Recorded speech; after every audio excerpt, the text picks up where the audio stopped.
it's Emily. Today's video is going to be my March book haul. It's actually cumulative. I also didn't do one in February, so it's like 2 months in one. I slowly but surely accumulated a good amount of books, so I will be going through them, sharing them with you, and there's also a few unboxing, which I know a lot of people like.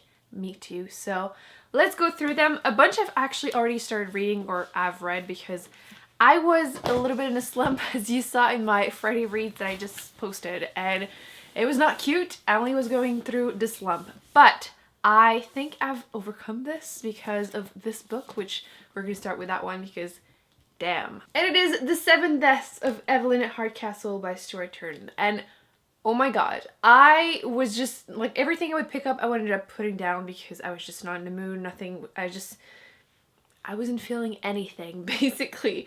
And this one is so original. If you haven't heard it, because it just came out this year. It's kind of a mystery with a sci-fi twist to it, which I've been really enjoying those type of books. And this one is kind of a murder mystery. Basically, there's a few people that are invited to a ball, and then there's someone that's going to be killed at 11 o'clock. And the main character basically has to figure out what happens, and he has a day to do so. However, every single day he wakes up in a different body. And I thought it was great, and I loved how the author included different personalities and different bodies and everything. So the main character had to deal with this too. One of them might have been a little bit more intellectual, for example, so it was easier to think with him. Other ones were a little bit more wild, so it was harder to control them. So I thought it was like little bits like this that made the book even better. And there were some twists that you see coming, but then there's more. So I really enjoyed it. I kind of want not more of the same story. Like, I don't want the story to continue, but I would love to see like companion novels, basically the same type of story but like a different one, different characters and everything. So I would totally buy this and read it, and hopefully it would be just as good. But I highly recommend you read this. I feel like this is a haul. I shouldn't have explained everything, but I'm selling this to you right now. I loved it. It's a big book. There's like 500 pages, but I read it in like 3 days and I was in a slump, so almost forgot the best part. In the end pages, in the first one, you get the map of the house where it's happening, so you can see where everyone is sleeping and everything. I just thought it was a nice touch. I also got and read Animal Farm by George Orwell. I had never had to read this in school. I feel like a lot of people did. And I had no idea what it was about except Animal Farm. And I believe the metaphor, or whatever the word is in English, is about the Russian Revolution. I will make sure about that before I do my wrap up at the end of the month, but this was so good. There's like 95 pages. It's a really quick read, but it just like, I feel like a lot of people think classic boring stuff, but this one probably more of a modern classic, but it really just gripped me and I couldn't put it down. So I would definitely recommend it if you are looking for more classics to read. And I love the quote of like, all animals are equal, but some animals are more equal than others. I don't think I had included this one in my last haul, and I did read it last month, but it was Nevermore, The Trials of Morgan Crow by Jessica Townsend. And this is a middle grade where I feel like every book is always compared to Harry Potter, but basically there's like a magical world, so obviously people will compare it to Harry Potter. It's absolutely completely different, but I did enjoy it. The main character is kind of part of a world where she's considered like unlucky, and everything that happens bad is like pinned on her, and she's stuck with this. But she's supposed to eventually die when she's 12, and then like it's gonna be done, you know, no more unluckiness. However, she is swept away to that magical world, and she doesn't actually learn magic. I'm just gonna put it out there because I was a little disappointed with that, but it's still a really great first book, and I don't even read middle grade usually, and I enjoyed it. And on that cover you can see it, but there's a giant talking cat. If that doesn't make you want to read the book, nothing will. I was also super intrigued with this trilogy, which is the Last Policeman trilogy by Ben H. Winters, and the premise is what made me read the whole trilogy. Basically, you're following a policeman, and there is 6 months left to live until there's an asteroid that's gonna just make everyone die. And he decides to investigate a suicide that he thinks is a murder, and then, you know, just things happen for the rest. And then, you know, the second book, there is a few months left to live, and then the last book there's like 2 weeks or something. So it's very, very intriguing. It's like a mystery, again, with a sci-fi twist. I think I enjoyed the premise more than I ended up enjoying the story, but you're gonna see this because I did finish the last book this month, the first book I finished this month, and I think I wanted to like it more than I ended up liking it. But if the premise intrigues you, I would recommend reading the first one. I'm not sure the rest of the series is kind of necessary in my opinion. Okay, the rest of the books I have not read yet. The first one, everyone has been talking about this one. This is The Cruel Prince by Holly Black, which is a YA fantasy with fairies, which I feel like I've only read one book with fairies, but I feel like I was kind of already over it, which I know in popular opinion. But I have heard great reviews about this, so I decided to give it a shot because I've been having like a hit and miss relationship lately with YA, but I'm hopeful that I'm going to be enjoying this one. I don't know much about it, but I kind of prefer it that way. So just wanted to mention that I do own this, and I'm probably going to be reading this next month. You know what? Let's start a bit of the unboxing because I really want to share those books. One of my resolutions this year was to read more books from authors that I have loved, because I tend to just like, oh, I love this writing or I love this story. I might even read 2 books from the same author, but then I just never realized that I should probably try to read his other books. So this is what's happening for me with Blake Crouch. I loved Dark Matter. I feel like a lot of people know that one, but I also loved Wayward Pine series, which I've been raving about it a lot. And once again, it's a like mystery thriller with a sci-fi twist. I have a type. And I decided to get a few of his books because I am ready to just read everything he's ever written. So I got this one, which is Abandon, and I know absolutely nothing. But I'm planning on reading these really soon, so you're gonna hear what they're about very soon. I also decided to grab Good Behavior, which I believe, yeah, it's a TV series. It just says so on the front page. And I have been recommended watching this series, but I prefer reading the book first, so I will be doing that. And then last but not least, I decided to get Run, which is, I believe they're all thrillers. But yes, I'm just showing them to you because I will be reading them. And yes, if you like a good thriller that you can't put down, I highly recommend his books. But I will let you know if these ones are as good as the other ones, but I doubt they won't be. Another one that I got was The Power by Naomi Alderman, which I've heard a few people mention it. I've been pretty intrigued about it. Basically, it's like a world, well, it's our world, but there's a twist to it. Basically, overnight, women start having a power, and I believe they can like touch and kill someone. I might be completely wrong, but something happens, and basically women are now in power, and I'm intrigued to read about this because it just, premises like this just attracts me, and then I decide if the book is as good as the premise. I will keep you updated, but so far I've seen pretty good reviews, and yeah. I have one more unboxing and then we can go to the used books that I got. Book Outlet. I love Book Outlet. They have so many great books for affordable prices. I will link my page down below where you can see all the books I bought from them. So, first book is a post-apocalyptic book. I keep saying it, but at this time of the year, things are depressing. What do I want to read? People dying, apparently. I have seen that one on Book Outlet for a while. I keep seeing it, but it's always sold out. I'm intrigued. If it's sold out, it must be good. And it is 1 Second After by William R. Fortune?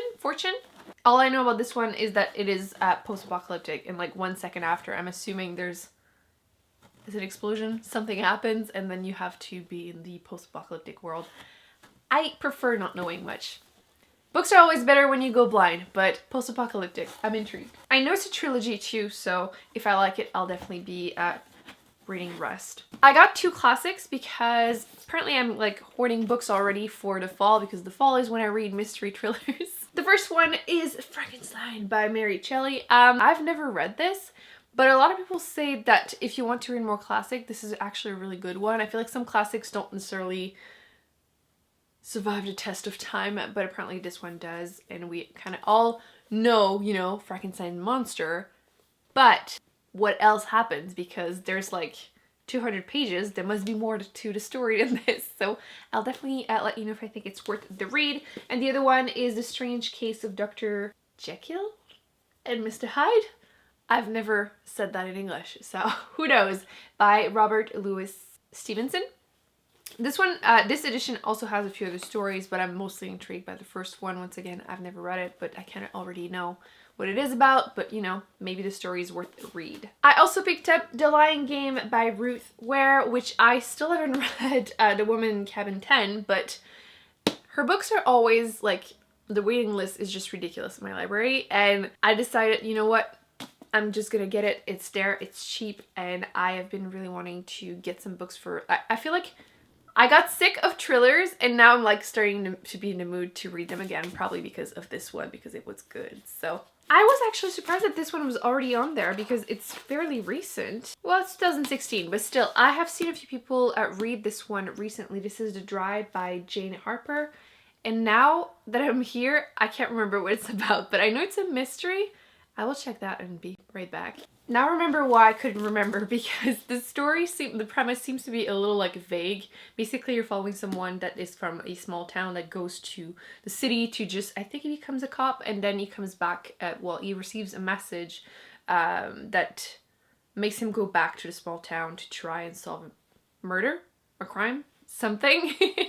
But the reviews have been really positive, and a lot of people are saying that it's going to be like their favorite books of the year, or were their favorite book last year, so I wanted to pick it up. I just realized that the next two books, I also don't know much about them, but I have seen them around and they just seemed intriguing to me. So the first one is First We Were Four by Alexandra Seltzer. I believe this one I've seen quite a bit on BookTube, I feel like. It's a YA, is it like a mystery thriller? But you're following like a secret society, there's 4 people in there, and then just things happen. It's been on my like TBR on Goodreads, so when I saw it, I decided to grab it. Same thing with If We Were Villains by M.L. Rio, which I believe is also a mystery thriller. Again, I like to go into those pretty blind because if you know too much, it kind of ruins the mystery. Then we have a more post-apocalyptic-ish type of book. The first one is Earth Abides by George R. Stewart. And if I'm not wrong, in this one you follow someone, he's on a trip or somewhere, he's in the desert, and he gets sick. And then when he comes back to civilization, he realizes that everyone is dead. So, I mean, if that doesn't make you want to read the book. But I really enjoyed those type of post-apocalyptic books, so I can't wait to read this one. I'll definitely be reading this one very soon. The next one is On the Beach by, there's no name. There's absolutely no name. What? Neville Norway? This one is not really post-apocalyptic, it's just before, because there's been a nuclear explosion and then the radioactive clouds are like coming to Australia, and there's just people there waiting for it to happen, which seems very dark and depressing, but I have been wanting to read this. I've seen this on a lot of lists of like best, you know, post-apocalyptic type of books, so. And then last post-apocalyptic books, because, you know, there's a limit, Emily.